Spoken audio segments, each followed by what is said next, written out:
Welcome to Are You Originals, a podcast where we go beyond titles and timelines to talk about real journeys. If you like meaningful conversations, you're at the right place. Let's begin. Namaste everyone. Today we are joined by Nikhil Arya sir, a passionate teacher, a social entrepreneur, and a person who's been closely working with the young people. So instead of us introducing him, let's listen it from him itself. Sir, you've had a very inspiring journey so far. To start with, how would you like to introduce yourself? Namaskar everyone, my name is Nikhil Arya and I work with Rishiyod University as a faculty for communication, leadership and some courses which we exclusively offer known as the foundation program courses to build the basic foundation of the Indian youngsters. Also, you asked a very prominent question to introduce myself. So, wherever I go, I always introduce myself as I am a maple in the desert, right? You might be aware what a maple is. A maple is a chanar, and the trees, and these are the big trees you can find in Kashmir. So I always consider, because I come from Rajasthan, so desert signifies that and maple signifies the big huge trees which has a huge canopy and provides life and support and constant mentorship to people, right? So that's why this is something which I always keep saying whenever it is about. So this is something which I keep narrating whenever it is about me. So I always say Nikhil Arya, a maple in the desert. Okay. So since you've told us you've been a teacher, if you would not have been a teacher, what else would you have pursued as your career? If not teacher, see, I would like to take you back to the story when I started preparing for my pre-medical NEET examination, and due to some unforeseen circumstances, I couldn't able to clear that exam, and because of that, so that was a big trauma mark on my heart still, that I really wanted to be a doctor, but as per the future calling, I couldn't able to clear the pre-medical examination, and then I landed up in the course called psychology, film studies and French, and then I completed that, and then I'm like, okay, I would like to trace down careers which are at the intersection of governance, public policy and youth leadership. Then I have witnessed something which is very, very profound. When I went to my first class, I still remember it was class 5th in a school. I visited there, and it is an absolutely amazing experience for me, as there were these little students and they're just sitting there hoping that someone will come. And when I entered, उन लोगों को ये रहता है कि ये ना female teacher आएगी, 5th क्लास के बच्चे हैं तो फीमेल टीचर आएगी, and when they saw a man they are like, oh ये क्या हो गया. And at that time, I'm like, यार इन लोगों के अंदर if you can instill curiosity and if you can instill inquisitivity, I think you can you can do the best work which is possible. उस दिन I was given the task to teach them English, basic English fundamentals, but I scraped it off and I'm like, no, I'm going to share the story. And the entire class, it was 45 minutes class, उस पूरी class में मैंने सिर्फ कहानी सुनाई. एक कहानी थी and everyone was just like hooked up to me. And when I was leaving, one student came and she asked, sir आप कल फिर आएंगे? मैंने कहा, why not? Definitely I'll come. तो वहां पे मैंने 4-5 दिन पढ़ाया, तो तब से मुझे लगा कि teaching should be the primary thing, because I love this. Because जब बच्चों को आप कहानी सुनाते हो, you feel like you are the performer, right? And I consider classrooms as stage. So you perform, and for performance you have to prepare, right? After that मुझे कोई secondary career कभी समझ में आया ही नहीं, और मुझे कहीं जाने का ऐसा हुआ ही नहीं. सो आपने जैसा सवाल मुझसे पूछा कि अगर टीचिंग नहीं तो क्या, तो मुझे लगता है टीचिंग नहीं तो परफॉर्मर. सो मैं शायद आर्टिस्ट बनता और कहानियां सुनाता. So story teller. That was really nice, sir. तो आपने इतना कुछ बताया about your teaching journey, your NEET journey as well. So I'm sure you might have had various achievements throughout this journey, right? So what is something that you're really proud of but you don't really share with a lot of people? Okay, so see, as I said, I am a profound storyteller, so I'll take you through the story. So previously Rishiyod, I used to work with the Office of 11th President of India, Dr. APJ Abdul Kalam Center. तो वहाँ पे पहुँचने का सिलसिला बहुत अद्भुत था. हाँ. So I still remember that day when I was in my college and I thought this, कि कलाम साहब ने पूरी दुनिया के लिए इतना कुछ किया है, right? People's president, missile man of India, और अपने पूरे जीवन के दरमियान उन्होंने स्टूडेंट्स के लिए काम किया, जाते जाते भी वो स्टूडेंट्स के बीच गए, राइट? और IIM शिलोंग में उनका देहांत हुआ, और ये सब चीजें मुझे बहुत कनेक्ट करती है, बिकॉज वो मेरे जीवन में जब तक मैं जीवित हूं वो हमेशा मेरे एक मार्गदर्शक रहेंगे और हमेशा एक मेंटर रहेंगे। तो उनके लिए मैंने कुछ सोचा था कि I will create a film for him, tribute to doctor APJ Abdul Kalam, sort of that. और मैंने ये चीज सोची थी कि ये मैं सिर्फ अपनी कॉलेज में नहीं करूंगा, एमिटी यूनिवर्सिटी से मेरी बैचलर्स हुई है, मैं सिर्फ अपनी कॉलेज में नहीं करूंगा। मैंने सोचा था कि हिंदुस्तान की जितनी भी बड़ी और मशहूर कॉलेजेस हैं उन सब में मुझे इस फिल्म को ले जाना है। तो ये महज एक सपना था, पर ये सपना किस तरह से इसकी नींव डली और ये नींव किस तरह से इसका निर्माण हुआ और ये एक पूरी फिल्म में निकल के आया, वो पूरा प्रोसेस जो था in creation of that film, Azad उस फिल्म का नाम है, that was basically a documentary film जो हमने बनाई थी, और वो हिंदुस्तान की कम से कम 20 से 25 IITs, IIMs, NITs और बिट्स में रिलीज हुई थी। और वो मेरी जिंदगी का सबसे क्लोज पॉइंट है, और वो मेरी जिंदगी का सबसे ज्यादा टर्निंग पॉइंट आप जिसको कह सकते हैं वो है। अभी तक जिंदगी ने कभी इतना लंबा टर्न नहीं लिया जो उस वक्त लिया था।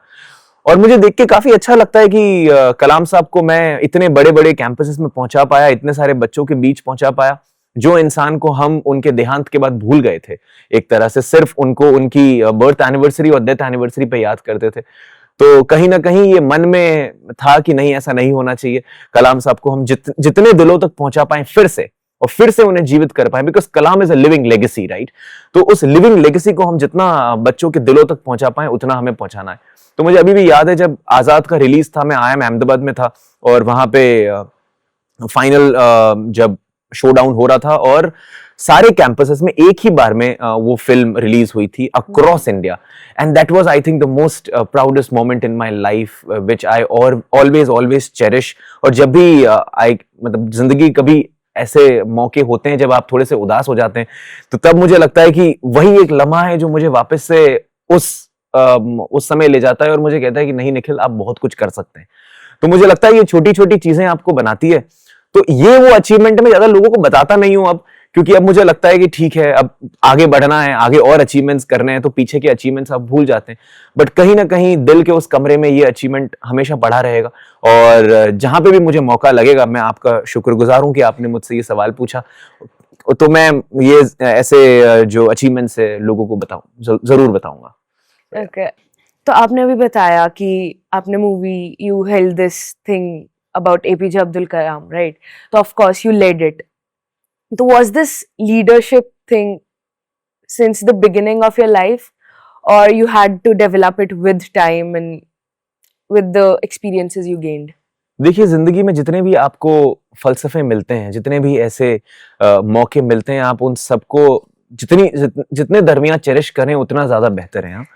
तो जैसा आपने सवाल पूछा, उसका आंसर मैं एक ही लाइन में देना चाहता हूं कि लीडरशिप एक ऐसी चीज है जो यूटिलिटी से आती है, उपयोगिता बोलते हैं उसको हिंदी में, यूटिलिटी, है ना? इंसान की जितनी यूजफुलनेस है, हाँ, जितनी यूटिलिटी है, उतनी ज्यादा उसकी लीडरशिप है। मुझे इतना समझ में आता है क्योंकि मैंने यहाँ पे ऋषिहुड यूनिवर्सिटी में भी बच्चों को लीडरशिप कोलोकियम पढ़ाया था उनके 2nd सेमेस्टर में, और उस दौरान मुझे जो इतना समझ में आया कि इंसान की usefulness, how useful a man and a woman is, really matters if you wanted to bloom as a leader, right? अगर लीडरशिप बाय बर्थ होती, हाँ, अगर ये नेचर का पार्ट होती, तो आज हिंदुस्तान में 121 करोड़ लोग से भी ज्यादा हो गए। अभी सेंसस होगा 2027 में, पता चलेगा कितने और लोग आए हैं और नए लीडर आए हैं। हाँ, तो मुझे लगता है कि तो भारत को आज विश्व गुरु की तरफ इतना एग्रेसिवली नहीं बढ़ना होता, इतना विकसित भारत का जो हमारा मिशन है उसके पीछे इतना पुरजोर तरीके से नहीं पढ़ना होता। ये नहीं सच है। हम लोग डेवलप होते हैं एज ए लीडर। इंसान जब रिस्पॉन्सिबिलिटी लेने लगता है, उसको जो काम दिया है उसको ओनरशिप लेने लगता है, कमिट होना सीख जाता है किसी भी चीज से, तो मुझे लगता है वहां लीडरशिप डेवलप होती है। आपने अपने गार्डन में अगर 4 पौधे लगाए हैं और वो पौधे सूख रहे हैं और आपके पास इतना भी समय नहीं है कि उनको जाके कुछ पानी दे दें, उनकी देखभाल कर लें, सॉरी, पहली बात तो यहाँ पे आपने वो पौधे लगाए क्यों है? हाँ, so if you if you're going towards something, if you're walking towards something, make sure you are taking full control of it. And ownership के बाद आती है responsibility. You are responsible for the actions which you are doing. अगर वो पौधा सूखता है तो आपकी जिम्मेदारी है. हाँ, अगर ये जिम्मेदारी आपके अंदर seeped in है, इसका मतलब आपकी जो लीडरशिप की जर्नी है वो शुरू हो रही है. मैंने अपनी लीडरशिप की जर्नी सबसे पहले, आपने लीडरशिप की क्योंकि बात की है इसलिए मैं इस एपिसोड को भी हाईलाइट करना चाहता हूं. मुझे अभी एकदम क्लियरली याद है कि जीवन में मेरे अंदर लीडरशिप का कीड़ा कब गया था. मुझे याद है हिंदी की क्लास हो रही थी और हमें हमारे जो टीचर थे हिंदी के, स्कूल की बात है, हमें हिंदी पढ़ा रहे थे और मतलब वो जो एक कविता है, हिम्मत, कोशिश करने वालों की कभी हार नहीं होती. एक चींटी उठती है, गिरती है, उठती है, गिरती है, फिर पहुंच जाती है. वहां पे मेरे दिमाग में बैठे बैठे सर ये बात कर रहे थे और मेरे दिमाग में बैठे बैठे एक बात आई कि ये इतनी सारी चींटियां चल रही है, सबसे आगे जो चींटी चल रही है उसका माइंडसेट क्या होगा कि मुझे आगे चलना है. हाँ, या तो कुछ तो उसने सोचा होगा कि I can lead the way of this enormous convoy of ends, right. तो वो माइंडसेट क्या होगा. तो मुझे उस चींटी से ये बात समझ में आई कि नहीं, आगे चलना एक बहुत बड़े जिम्मेदारी की बात है क्योंकि आपके पीछे इतना बड़ा कारवां चलता है. हाँ, तो तब से मैंने ये चीज सोची कि जिंदगी में कुछ ले ना ले, रिस्पॉन्सिबिलिटी जरूर लेंगे, कुछ ले ना ले, ओनरशिप जरूर लेंगे, कुछ ले ना ले, जिम्मेदारी की भावना जरूर लेंगे कि हाँ आगे बढ़ना है और आगे चलना है. जब आप आगे चलेंगे, आप अपने जैसे और 100, 200, 300, 400, 1000 निखिलारा अपने पीछे चलाएंगे और उनको ग्रूम करेंगे, इस भारत को नए भारत बनाने की ओर अग्रसर करेंगे. सर, आपने लीडरशिप के बारे में ऑफ कोर्स इतनी सारी चीज़ें बताई, you told about your journey as well. So अगर आपको इन शॉर्ट किसी को लीडरशिप समझानी हो, so let's say a line or two, so how do you explain that? As I said, leadership is a result of your exposure. Leadership is a product of your exposure. आप जितना expose करते हो लोगों से, जगहों से, be it with people, be it with places, be it with things, non-living as well. जितना आप लोगों से एक्सपोज करते हो, जितना ऑब्जर्व करते हो, उतना आपको ये बात समझ में आती है कि रिस्पॉन्सिबिलिटी की इंपॉर्टेंस क्या है. सो अगर मेरे को लीडरशिप एक लाइन में बतानी हो, everyone who is responsible is a leader. Everyone who know how to handle responsibility is a leader. And everyone who is open to accept responsibility, to know that what does it mean to take ownership, he or she is onto the path to become a leader and cultivating leadership skills. हमें पता है India की जो population है that is youth, mostly youth. तो like you see the students in Rishud as well. So what do you feel about them? Like, are they actually confused, or like are they just pretending to have it all figured out in their lives? So what do you think about that? No student is confused on this planet. And when I say this with a thud. It's just the direction. It's just the direction. शायद जिंदगी में उन्हें कोई मिला नहीं है ऐसा जो उन्हें ये बता पाए कि कहां जाना है, कहां नहीं जाना. हाँ, तो मुझे हमेशा ये बात लगती है, we always, Indian education always blame a student. But I do entirely opposite. No, I speak with a child. You come, हम बात करते हैं, क्या बात है बताइए. There is a need attached to that child. क्यों नहीं पढ़ रहा है, क्यों क्लास नहीं आ रहा है, क्यों क्लास में फोन चला रहा है, क्यों क्लास में प्रॉक्सी लगा के भाग रहा है. There is something behind it which is empowering that character to do it. You as a role model and as a mentor, मुझे लगता है कि अब टीचर्स हिंदुस्तान में आने वाले समय पे, because of the advent of AI and the growth and expansion of AI, मुझे लगता है अब टीचर से बदल के हम लोगों को फैसिलिटेटर होना पड़ेगा, हम लोगों को मेंटर ज्यादा होना पड़ेगा. बच्चा कहीं से भी पढ़ लेगा आप तो, बट आपको ये बताना है कि क्या पढ़ना है, क्या सही है, क्या गलत है, कब सही है, कब गलत है. ये बताने के लिए आपका माइंडसेट फैसिलिटेटर वाला होना चाहिए, आपका माइंडसेट मेंटर वाला होना चाहिए. तो अगर वो माइंडसेट है तो आप खेल लेंगे. क्लास में मैं देखता हूं, मेरी class mostly majority of time housefull moments रहते हैं, right. There are some students जो बाकी क्लास से आके बैठते हैं कि सर हमारा क्लास तो कल है, तो आज हम फ्री थे, रूम पे बैठेंगे, इससे अच्छा आपकी क्लास में बैठ जाएं.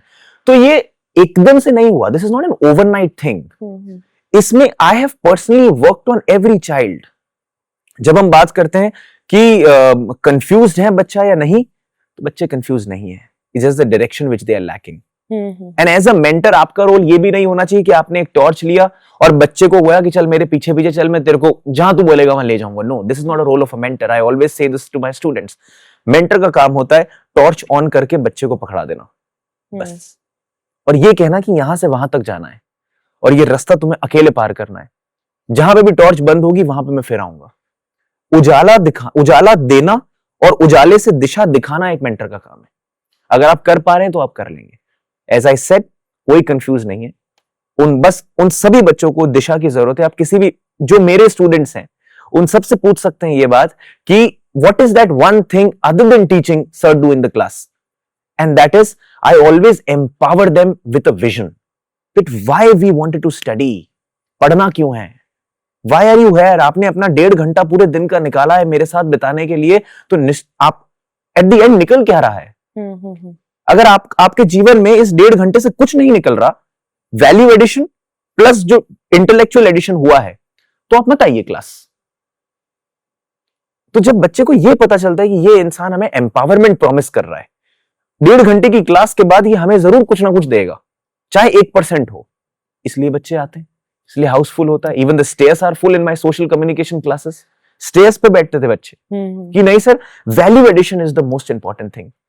और मुझे लगता है कि ये value addition, this is my personal experience which I say, value addition जब आप इंसान के जीवन में करते हैं तो उसको लगता है कि he is the one I can look up to. जब इंसान, when people look up to you, तब आप उन्हें बताते हैं कि हाँ ये डायरेक्शन है, ये दिशा है. तो वो कंफ्यूज्ड सोल आप तक आएगा कैसे, इसकी भी एक प्रक्रिया है. There is a process as in how this confused soul will reach to you. You have to make it very conducive. And if this happens, this personality or this soul will come to you, this child will come to you. ये बताएगा कि sir ये समस्या है, can you help me? And then the direction वाला part comes as a mentor, and then you give the direction. And then this soul, which is tagged as confused, converts into an empowered and driven soul. And these driven souls actually transform the nation. जैसे आपने बताया कि बच्चों के पास direction नहीं है कि क्या करें क्या ना करें वाला कंफ्यूजन है, and mentors are there to guide them, right? So what is one thing जो आपको इस जनरेशन में दिखती है कि वो नहीं समझ पा रहे हैं, या कोई गलती है लेट्स से इन डायरेक्शन और किसी भी चीज में, जो वो बार बार रिपीट कर रहे हैं? मुझे लगता है आज की जनरेशन एक्सपोजर के नाम पे अपनी यूटिलिटी बनाना भूल गई है. मैं कैंपस में कभी टहलते टहलते अगर कुछ बच्चों से मिल लेता हूं तो उनसे ये सवाल जरूर पूछता हूं कि why should I save your number in my phone? तो वो बोलते हैं सर सो दैट हम आपको परेशान कर पाए अटेंडेंस के लिए. एंड देन मैंने कहा no, that's not the case. You just मुझे एक बात बताओ कि मैं तुम्हारा नंबर अपने फोन में सेव क्यों करूं? तो वो बोलता है कि सर मैं आपके लिए बहुत अच्छी प्रेजेंटेशंस बना सकता हूं. मैंने कहा तो सेव करूंगा. मैंने कहा बना के दिखा. तो वो बना के दिखाता है. मैंने कहा अब सेव्ड है नंबर. तो ये मेरी जिंदगी का एक रूल है, एक प्रिंसिपल है कि मैं उसी इंसान का नंबर सेव करता हूं जिसकी यूटिलिटी है, जो कुछ करने योग्य है. और मुझे लगता है कि हर इंसान बहुत कुछ कर सकता है, बट वो एक्सपोजर के नाम पे इतना भटक गया है, ये भी कर लूं, ये भी कर लूं, ये भी देख लूं, वो भी देख लूं, वो भी देख लूं, अपनी जो कोर कॉम्पिटेंसी है, कोर यूटिलिटी बिल्ड करने वाली बात है, वो भूल जाता है और वो नहीं होता फिर. तो मुझे ऐसा लगता है कि we really have to build utility out of it. तो as I said, utility is something which is very important. And अगर आप मुझे कहेंगे कि डिक्शनरी में सर आपका फेवरेट शब्द कौन सा है, तो मैं यूटिलिटी कहूंगा. जिस इंसान की यूटिलिटी है वो मुझे लगता है नेक्स्ट लेवल है. आप खुद देखिए, आज तक हमारी पिक्चरों में सबसे ज्यादा गाने किस पे लिखे गए हैं? दिल पे, दिमाग पे. किडनी पे तो कोई गाना नहीं है क्योंकि दिल और दिमाग की यूटिलिटी बहुत ज्यादा है. जिसकी यूटिलिटी ज्यादा दुनिया उसको पूछती है. तो मैं यही चीज कहना चाहता हूं कि students should build upon their utility, their usefulness, their add-on advantage which they bring onto the table, the edge which they bring onto the table, so that it gives everything at the end. Performance matrix बोलते हैं इसको। और मुझे लगता है कि बहुत सारी चीजें की जा सकती है अगर वो यूजफुलनेस उस इंसान के पास है तो। if he or she is useful enough for something or maybe anything to do, right? As you mentioned about your classes, how students are always there. मैंने अपने बैचमेट से भी बहुत सुना है, like Nikhil Arya sir classes are great, they're the best. हम लोग जाते हैं extra, as you mentioned, बाकी बच्चे भी आते हैं who are not even your students to attend your classes. So what is something that you do differently that maybe the other teachers or the other mentors are not able to do? See, I think this comparison is not right because every teacher is unique and every teacher has his or her own skill set which he or she brings onto the table, right? So I am not going to compare, but I just wanted to share this with you. Number one, I am an artistic soul. I am a storyteller, a singer, a classical singer, and quite emotional person because I can connect with people quite easily. बड़ा आसान होता है मेरे लिए connect करना लोगों के साथ। तो मैं बच्चों को और स्टूडेंट्स को rather लर्नर्स को लर्नर्स के तौर पे नहीं देखता, जैसा मैंने आपको बताया था पहले भी। मैं उनको कहानियों के तौर पे देखता हूँ। हर इंसान चलती फिरती कहानी है। हाँ, कि सुबह सर लेट उठा इस वजह से आज सो रहा हूँ, रात में लेट सोया इस वजह से क्लास में सो रहा हूँ। सो जा, कोई बात नहीं, 15 मिनट की पावर नैप लेगा, फिर उठेगा, फिर ठीक हो जाएगा। So there is a story attached to it and you have to acknowledge that. मैं हमेशा एक चीज सबसे बेहतर मुझे लगता है करता हूं, और क्योंकि इसके मेरे पास प्रमाणिक एविडेंसेस हैं, I have the evidences out of it, and that is I always acknowledge, always appreciate and always empower students for, वो चाहे कुछ भी करें। अगर आप क्लास में लेट आ रहे हो, आई मेक श्योर कि आप क्लास में आगे आके खड़े होंगे और मैं उनसे पर्सनली बात करूंगा, बताइए क्या हो गया, क्यों आज इतना लेट आए, क्या मतलब अगर एक समोसा कम खाते तो क्या हो जाता, क्लास ज्यादा जरूरी है, समोसा जरूरी है। तो but they also like I am sorry, ये नहीं होगा अगली। मैंने कहा see, it's not about sorry, it's about the decorum of the class, it's about the respect which you hold against me, it's about the respect which you hold against the time. It is all about that, right? And I think the only extra thing which I do in my class is that I take forward my class in a story format. There are stories embedded here and there. I can change my voice and speak. So voice modulation is something which is a artistic flavor which I add, and then I always make sure that I keep adding value in the life of every student, and I empower the character which is lying behind the story of every child. So there was, as you mentioned, you've been adding value to every student's life. You've been teaching them. You've been giving them values as well. You've been also doing great in your life too. So what was that point in your life when you actually decided कि हाँ अब मुझे कुछ बड़ा करना है जिंदगी में? Like now is the time. The day when this thought strike in my mind that I come from the aspirational district. So Niti Aayog is a planning commission of government, comes under government of India. उनका काम, उनके अंदर एक aspirational district block program होता है। तो उनका काम ये है कि हिंदुस्तान के ऐसे कौन से जिले हैं जो अति पिछड़े हैं, सबसे पीछे से आते हैं, जहां पे शिक्षा नहीं है, कौशल विकास, स्किल डेवलपमेंट नहीं है, वुमेन एम्पावरमेंट नहीं है, और आप क्या कहते हैं, एग्रीकल्चर के स्टैंडर्ड्स बहुत खराब है। सो मतलब बहुत पिछड़े जिले, extremely backward districts. I come from one of that in Rajasthan, known as Sirohi. Sirohi is a district. जिस दिन मुझे ये पता चला that I come from a backward district, I am like नहीं यार, I come from an aspirational district, and if this district is unable to fuel that aspiration within me to inspire the world, तुम ऐसे ही जी रहे हो यार फिर। हाँ, तो उस दिन से एक जहन में एक बात चली गई, the only aspiration I have is to inspire। और तब से एक चीज और एक फ्रेज के साथ मैं हमेशा चलता हूं, that is aspire to inspire।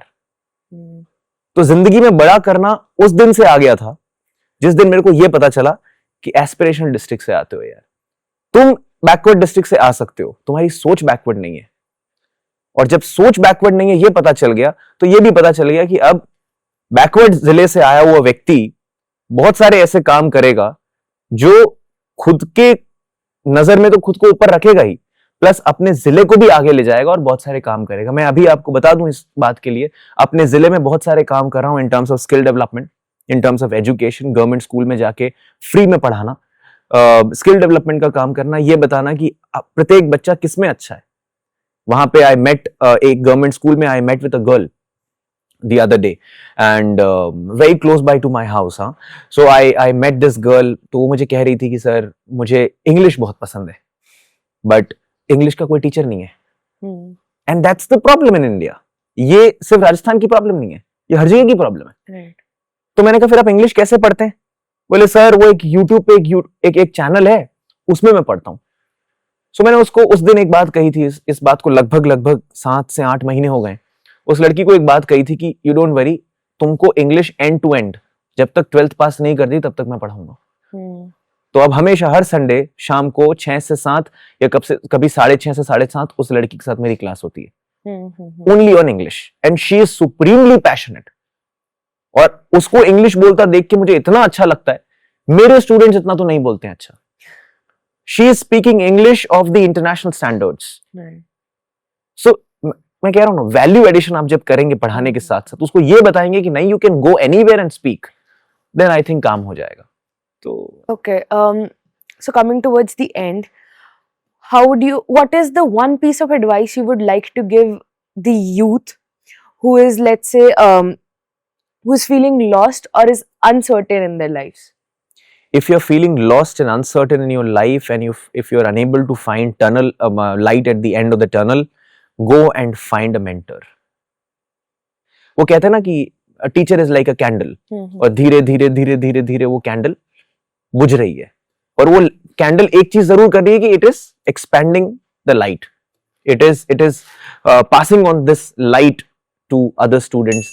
सो बस उसी मिशन पे हैं हम लोग। This is a global education mission I think I am on, to make India vishwa guru again. And विश्व गुरु बनने के लिए, क्योंकि हम बहुत पहले से क्या कहते हैं, एजुकेशन में तो बहुत विश्वविख्यात रहे हैं, अभी भी है, ऐसी बात नहीं है अभी नहीं है, अभी भी है। तभी हम जब बहुत सारी विश्व की बड़ी कंपनियां देखते हैं तो वहां पे हमारे ही यहीं से लोग गए, राइट। तो ब्रेन हमारे पास अभी भी है, पर कहीं ना कहीं ड्रेन हो रहा है। तो वो ब्रेन को ड्रेन होने से बचाना है, और उस ब्रेन को ये बताना है कि हिंदुस्तान में भी बहुत कुछ है, आपको करना है, हिंदुस्तान में रहें और हिंदुस्तान में रह के करें। There are some people learn from their life, there are people learn from their experience, learn from their overall understanding कि उन्होंने जीवन कैसे बनाया है। आर्ट ऑफ मेकिंग लाइफ, ये जिंदगी क्राफ्ट की जाती है। You have to craft your own life, craft your own life, तब जाके चीजें होगी। मैं क्लास में बच्चों को एक चीज हमेशा अल्फाबेट के रूप में समझाता हूं कि बी और डी के बीच में क्या आता है। ABCDEFGH में अल्फाबेट्स जो होते हैं उसमें बी और डी के बीच में क्या आता है, and see, right. And I always, then I decipher this by saying this: B for birth and D for death and C for choices.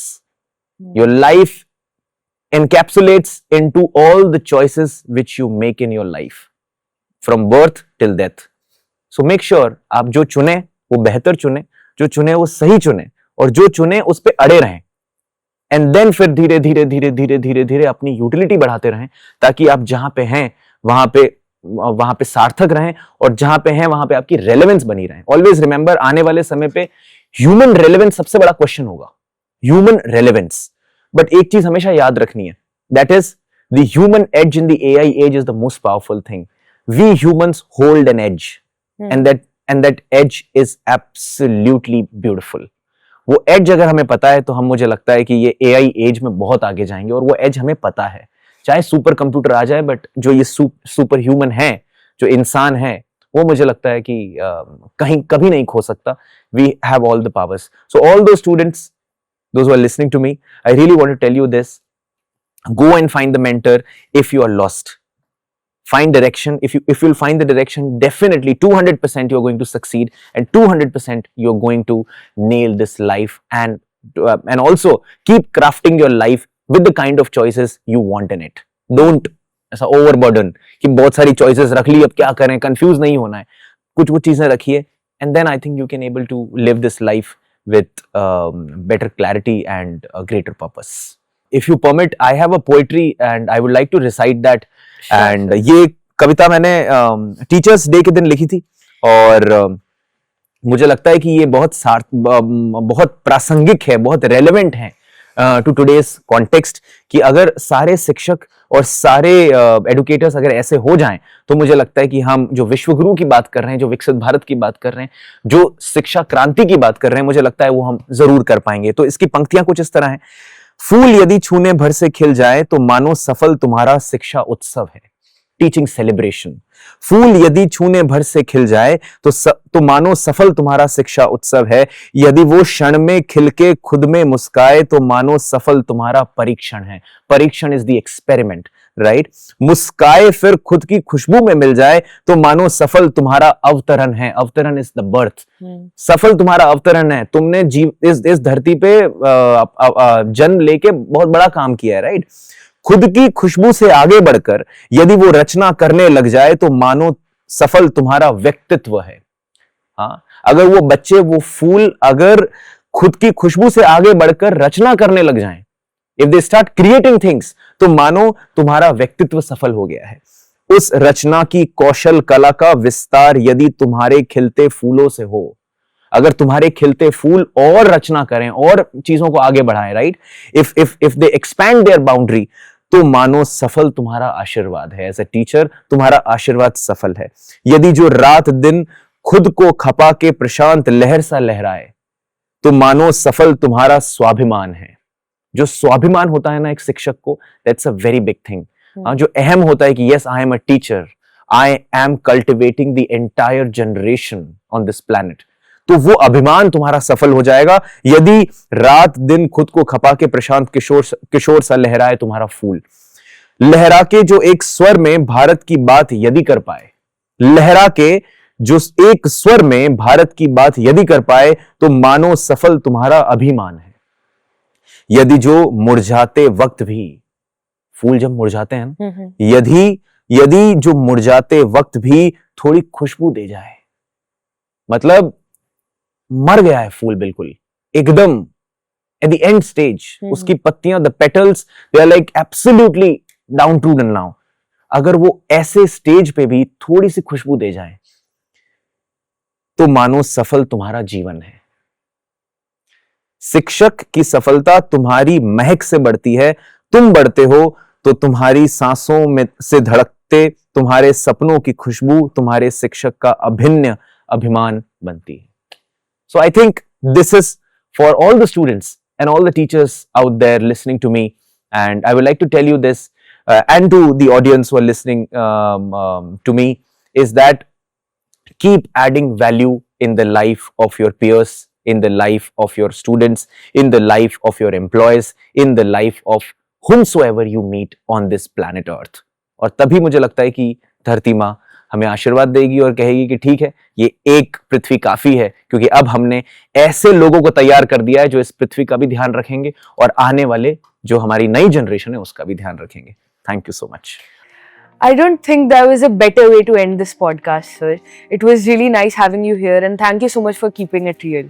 If you enjoyed this conversation, please let us know in the comment section who would you like to have next on the podcast. We'd love to hear it from you. Thank you so much.